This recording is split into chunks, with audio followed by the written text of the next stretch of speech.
వసంత కోకిల వనమంతా పిలుపులా వసంత కోకిల జగమంతా గెలుపులా. సూర్య, అసలు ఆ రోజు ఫోన్లో అవసరం లేదమ్మా.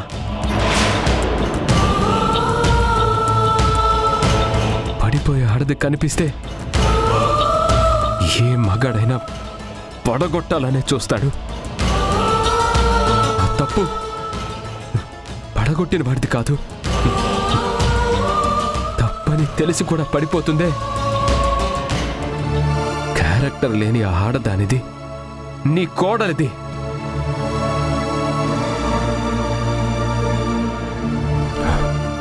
కానీ ఒక్కటి మాత్రం నిజం అమ్మా, సంధ్యతోనే నా జీవితం ఊహించుకున్నాను. ఇప్పుడు తను లేకుండా బ్రతకడం కన్నా చచ్చిపోవడమే నాకు సుఖం.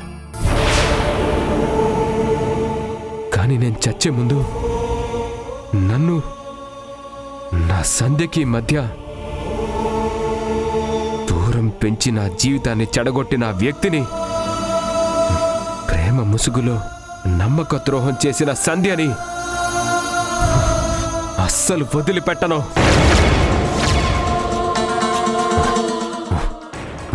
వాళ్ళని శిక్షించాకే నేను ప్రాణాలు వదిలేస్తాను.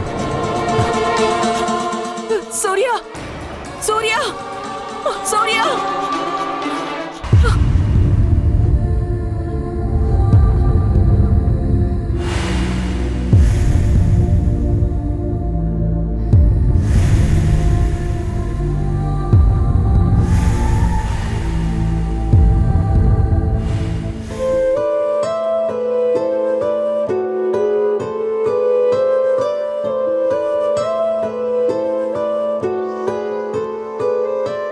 సంధ్య, రెడీ అయిందా?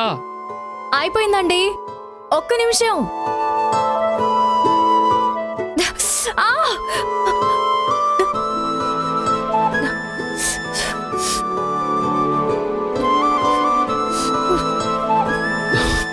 ఏమైంది సంధ్య? చెయ్యి కాలిందండి. ఏదిలా చూపించు. బాగా కాలిందా? నొప్పిగా ఉందా? పర్లేదండి. ఏంటి పర్లేదు? ఒకసారి చెప్తే వినాలి. ఈ పనులన్నీ నీకెందుకు? పని మనిషిని పెట్టుకోవచ్చు కదా. పని మనుషులు వచ్చినా మన పనుల్లో కొన్నిటిని మనమే చేసుకోవాలండి. అందులోనూ ఈ పతి సేవలు బాగా పర్సనల్. సో వాళ్ళకి చెప్పలేము, చేయించలేము. రే, గ్రేట్ వదినా, బాగా చెప్పారు. ఏంట్రా విక్రమ్, సడన్ గా వచ్చావు? మిమ్మల్ని చూడాలనిపించి వచ్చాను. ఏ రాకూడదా? ముందే అపాయింట్మెంట్ తీసుకోవాలా? రేయ్, నీ పోలీస్ తెలివితేటలు నా దగ్గర చూపెట్టొద్దురా. ఎప్పుడూ బిజీగా ఉండే నువ్వు ఫోన్ కూడా చేయకుండా వచ్చావని అడిగాను. ఇది మా అన్న ఇల్లు. నాకు నచ్చినప్పుడు వచ్చే రైట్ నాకుంది కదా వదినా? సరేరా, నువ్వు కూర్చొనుండు, నేను రెడీ అయ్యి వస్తాను. సంధ్య, విక్రమ్కి కాఫీ ఇవ్వు. అలాగేనండి. బాయ్.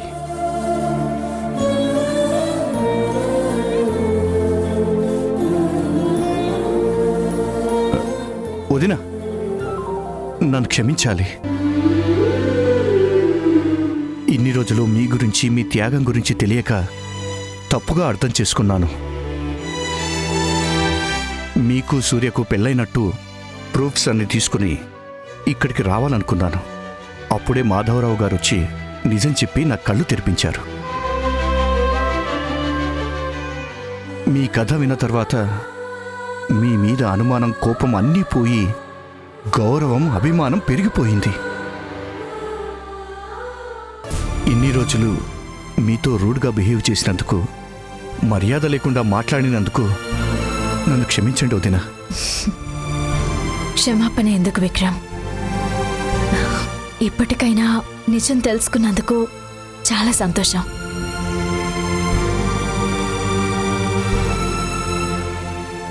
నువ్వన్న మాటలకి నాకు కోపం వచ్చింది, కానీ ఆ పరిస్థితులు అలాంటివి.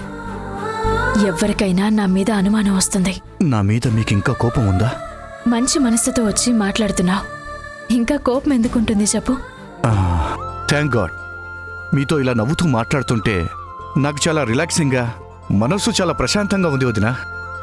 ఏంట్రా, నీ సంతోషం మొత్తం వదినతోనేనా? నాతో షేర్ చేసుకోవా? అనయ్య, నా దృష్టిలో నువ్వు వదిన వేర్వేరు కాదు, ఇద్దరూ ఒకటే. అందుకే ఎవరితో చెప్పినా ఒకటే కదా.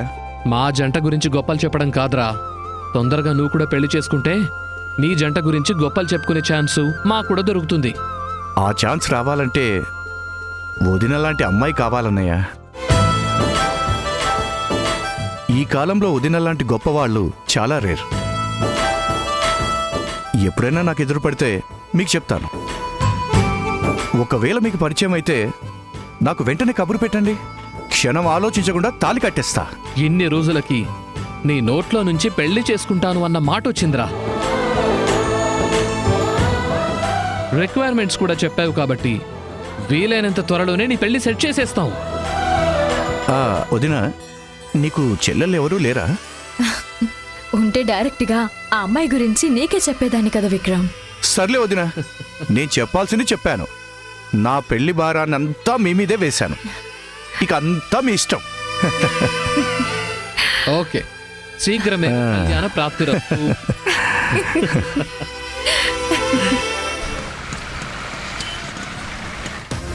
రానంటేనే చిన్నదో చిన్నదో రాములోరి గుడికొచ్చే చిన్నదో చిన్నది. రానంటూనే చిన్నదో.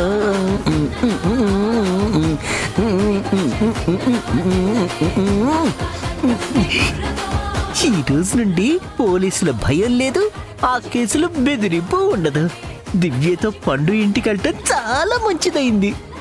మంచితనం విత్ సెంటిమెంట్ నా సమస్యలకి ఆయింట్మెంట్ అయింది.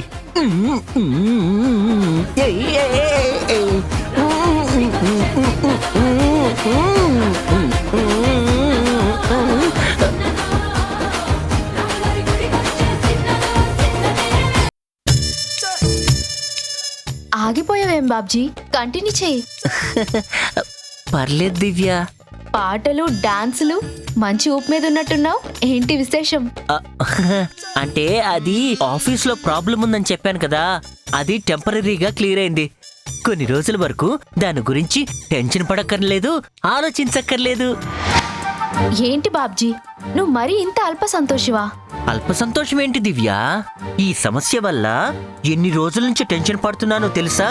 బాబ్జీ, ఇప్పుడు నీ ప్రాబ్లం టెంపరీగా మాత్రమే క్లియర్ అయింది, కానీ ఏదో ఒక రోజు మళ్ళీ వస్తుందనే కదా. అవును, ఛాన్స్ ఉంది. మరి ఛాన్స్ ఉన్నప్పుడు నువ్వెందుకు డాన్స్ వేస్తున్నావు?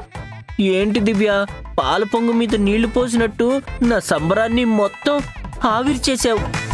ఆవిరి చేయడమో హారతులు ఇవ్వడమో కాదు, నిజం చెప్తున్నాను. నీ ప్రాబ్లం ఏంటో పూర్తిగా నాకు తెలియదు, కానీ నువ్వు మాత్రం అందులో నుండి ఇంకా పూర్తిగా బయటపడలేదు కదా. అలాంటప్పుడు బయటపడే దారులు ఆలోచించాలి, కానీ టెంపరీ సొల్యూషన్స్ కి అలా సంబరాలు చేసుకోవడం ఏంటి బాబ్జీ? పోనీ ఆ సమస్య ఏంటో నాతో చెప్పు, నాకు చేతనైన సహాయం చేస్తాను. వద్దులే దివ్య, నీకు చెప్పేది నీ వల్ల పరిష్కారం అయ్యేదంటే ఎప్పుడో షేర్ చేసుకునేవాడిని కదా. సరే, జాగ్రత్తగా హ్యాండిల్ చేసుకో. ఎప్పుడైనా ఏదైనా హెల్ప్ కావాలంటే మాత్రం నాతో చెప్పటానికి నువ్వు మొహమాట పడొద్దు. థ్యాంక్ యూ దివ్య.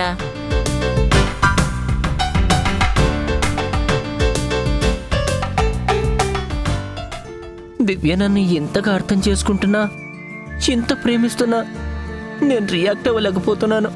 అంత నా కర్మ.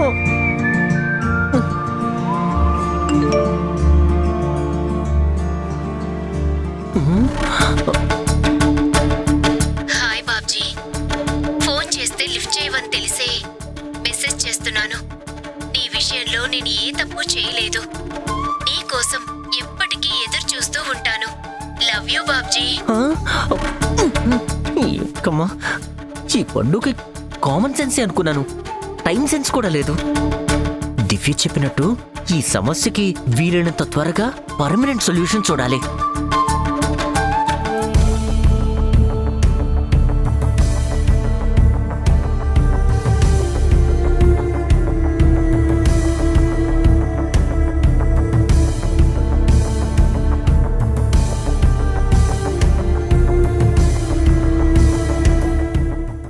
లక్ష్మి, నువ్వు ఇక్కడున్నావా? టీ ఇచ్చి టాబ్లెట్ ఇవ్వడం మర్చిపోయావా లేక అవసరం లేదనుకున్నావా? లక్ష్మి, లక్ష్మి, నిన్నే. ఏంటండి? ఏంటా అంటే నేను ఇంతసేపు చెప్పింది నువ్వు వినలేదా? ఆ, లేదండి, ఏదో ఆలోచనలో పడి. అదే, ఏంటా ఆలోచన? సూర్య సంధ్యకి విడాకులిస్తానంటున్నాడండి.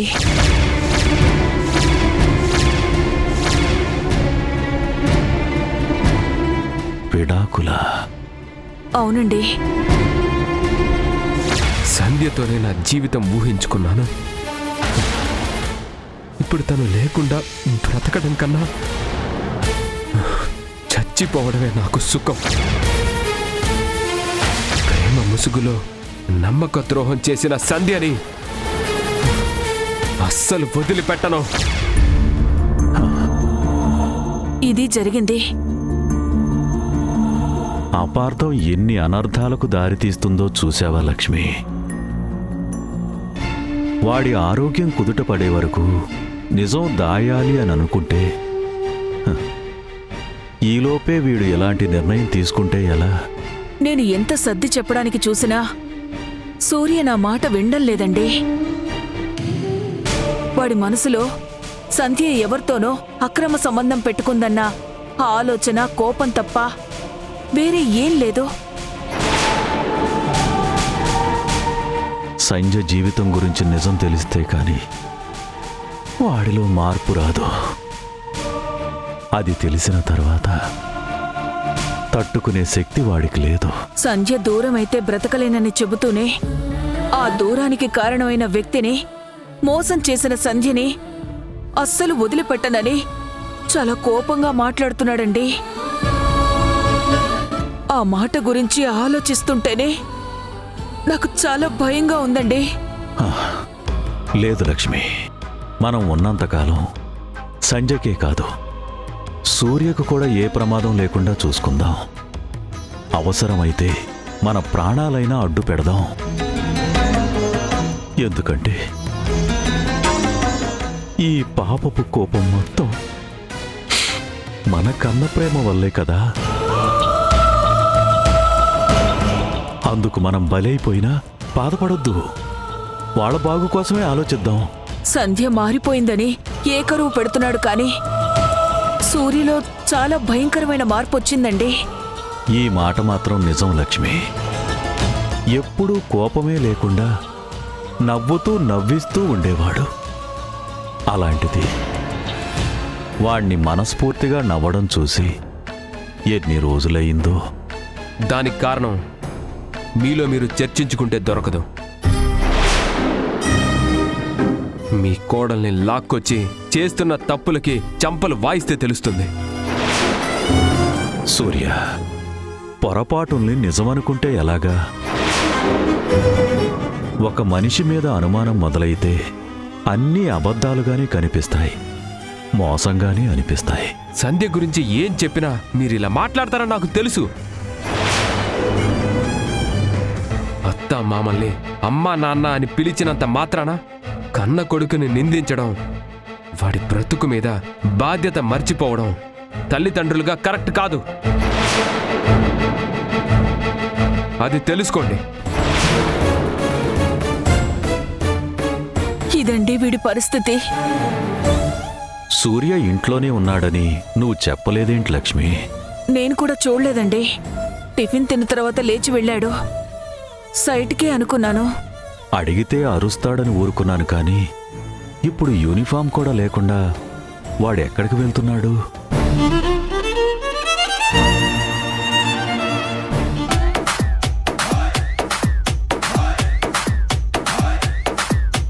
జామ చెట్టు కాస్తాయి జామకాయలో, జ్యూస్ తీసుకోండి. జామకాయలో మామిడి చెట్టు కాస్తాయి మామిడికాయ. ఏం పాట అది? మామిడికాయలో సూపర్ హిట్ సాంగ్ ఇది. పాట కన్నా ఈ అమ్మాయి ఎంత బాగుందో చూడు. నేను చూడను, మిమ్మల్ని చూడనివ్వను. మరీ అంత జలసి ఉండకూడదు. చిచి, అలాంటి వాళ్ళని చూస్తే జెలసీ కాదు జుగుప్స వస్తుంది. అయినా మీకు చూడ్డానికి వేరే పాటలు దొరకలేదా? ఉన్నాయి, కానీ అన్నిట్లోకి నాకు ఈ పాట అంటేనే చాలా ఇష్టం. ఆ అమ్మాయి డాన్స్ నన్ను చూడనివ్వలేదు కాబట్టి ఇప్పుడు నీతో డాన్స్ చేస్తాను.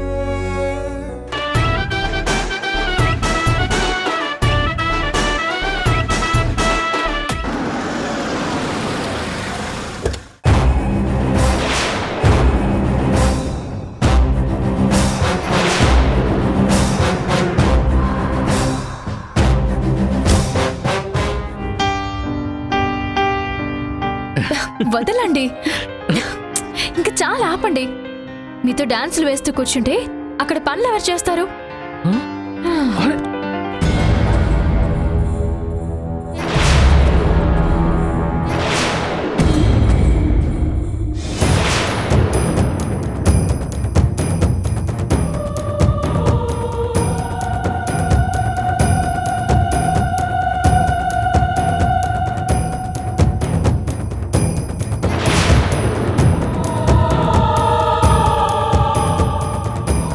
హాయ్ ఆకాష్.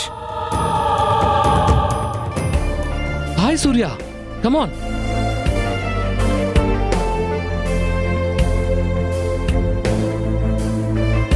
ఏంటి బాస్, సిక్ లీవ్ని బాగా ఎంజాయ్ చేస్తున్నట్టున్నావు? ఎంజాయ్మెంట్ అంటే ఎలా టైంపాస్ చేయాలో తెలియక ఫోన్ చూసుకుంటూ నా వైఫ్తో కామెడీ చేస్తున్నాను. ఇప్పుడు నువ్వు వచ్చావు కదా, ఇక నా వైఫ్కి ఫోన్కి లీవ్ దొరికినట్టే. అవును, మీ వైఫ్ ఇంట్లోనే ఉన్నారా? అవును సూర్య, నేను బానే ఉన్నాను అని చెప్పినా వినకుండా ఆఫీస్కి లీవ్ పెట్టు మరీ పతి సేవలు చేసుకుంటోంది. బాస్, అలాంటి వైఫ్ దొరకడం నిజంగా నీ అదృష్టం. అదే నన్ను చూడు, ఏ రోగం వచ్చినా ఎంత ప్రమాదం వచ్చినా వారానికి ఒకసారి వచ్చి అలా పలకరించి వెళ్ళిపోతుంది. నాతో పోల్చుకుంటే నువ్వు బెటర్ కదా. సూర్య, ఇప్పుడు మీ ఆవిడ గురించి ఎందుకులే, అనవసరంగా ఇద్దరం డిస్టర్బ్ అవుతాం. కరెక్టేలే. అవును, డాక్టర్ చెకప్కి వెళ్ళావా? లేదు, ఆయన ఇంటికొచ్చి డ్రెస్సింగ్ చేసి వెళ్ళారు. ఇంకో 2 డేస్లో ఆల్ సెట్. సైట్కి కూడా వెళ్ళొచ్చని చెప్పారు. 2 డేస్లోనా? డాక్టర్ గారు చెప్పారా? నేను నమ్మను. నిజం సూర్య, కావాలంటే డాక్టర్ గారికి ఫోన్ చేయి, నువ్వే, నేను నంబర్ ఇస్తాను. నీ హెల్త్ గురించి మాట్లాడాల్సింది డాక్టర్తో కాదు, మీ వైఫ్తో. ఆవిడైతేనే నిజం చెప్తారు. సరే, ఇప్పుడే పిలుస్తాను. డాక్టర్ ఏమన్నారు తన మాటల్లోనే విను. సూర్య, సంధ్య వచ్చిన వెంటనే నా గురించి కంప్లైంట్ ఇవ్వటం, ఇద్దరూ నన్ను తిట్టుకుంటూ కోపంగా మాట్లాడుకోవడం ఇలాంటివేవీ చేయకూడదు. పసి హృదయం తట్టుకోలేదు. సరేలే, ఈ రోజుకి నిన్ను నేను తిట్టంలే. అమ్మయ్యా, ఒక ఫ్రెండ్గా మాటిస్తున్నాను. Thank you my friend, thank you very much. Sandhya, Sandhya my darling. వస్తున్నానండి. బా, ఇన్ని రోజులకి ఎన్నో అడ్డంకులు దాటి ఈ రోజు నా సంధ్యని చూడబోతున్నావు.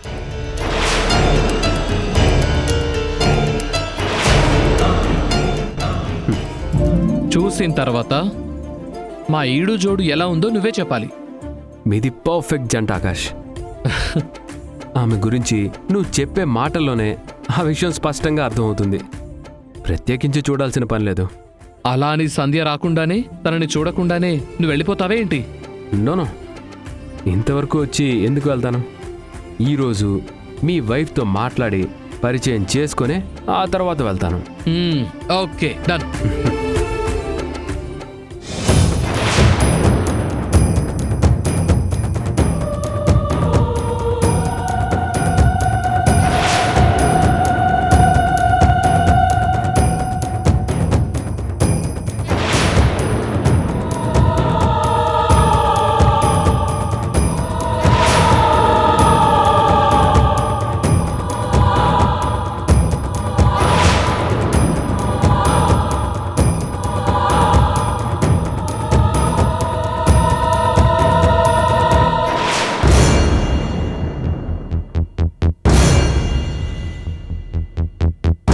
ఏంటండి పిలిచారు?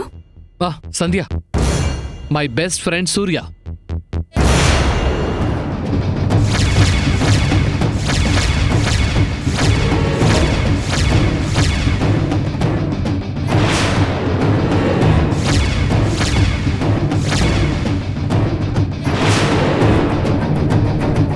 సంధ్య, నువ్వేంటి ఇక్కడ?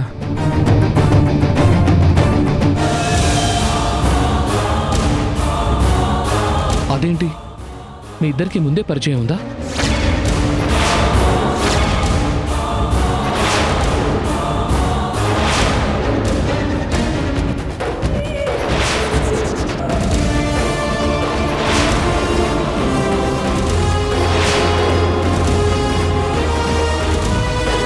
ఛీ, సూర్య, సూర్య,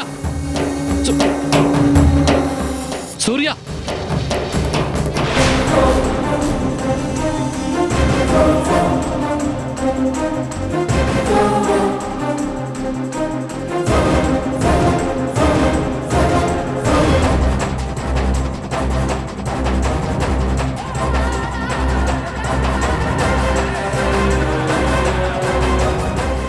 సంధ్య, సూర్య నీకు ముందే తెలుసా?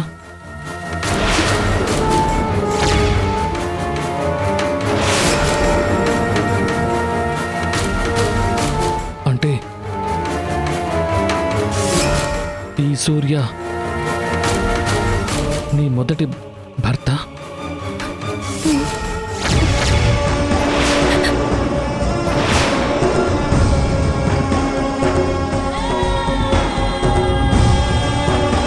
సంధ్యకి నేను భర్తనైతే మరి ఆకాష్ ఎవరు? సంధ్య నాకు మాత్రమే భార్య అయితే మరి ఆకాష్కి ఏమవుతుంది?